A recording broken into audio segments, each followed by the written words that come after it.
Patricia Berthelier, infirmière puéricultrice. Je travaille au sein de l'entreprise privée des Petits Chaperons Rouges en tant que coordinatrice, c'est-à-dire j'accompagne plusieurs établissements dans la mise en place du projet. Et aujourd'hui, j'assiste au salon Baby pour organiser une conférence sur la communication. Donc à la naissance, ce bébé va reconnaître les sons qu'il a entendus à l'extérieur, en particulier ceux de ses parents, mais aussi de l'environnement de sa famille. Et il arrivera dans un milieu où il reconnaîtra les sons de cette voix. Et puis le toucher que la maman a eu sur le ventre, l'enfant va le reconnaître aussi. Et c'est les premières communications qu'il y aura entre l'enfant et ses parents.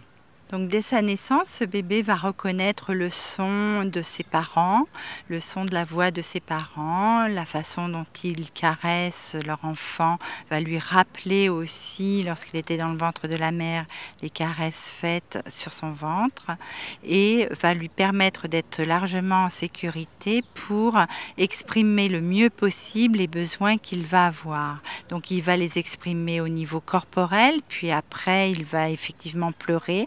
Et la maman, par l'intonation du cri, va pouvoir déterminer ses besoins et y répondre correctement. La troisième étape de la communication, c'est les premiers mots que l'enfant va commencer à dire. Il va les dire plus ou moins correctement, mais c'est pas grave. Le tout, c'est qu'il va chercher le mode de se faire comprendre des autres personnes. Ce langage va s'améliorer petit à petit. Il va de mieux en mieux prononcer. Il va assembler 2 mots, puis après plusieurs mots avec un verbe. Et la communication est bien engagée et l'un et l'autre vont pouvoir se comprendre.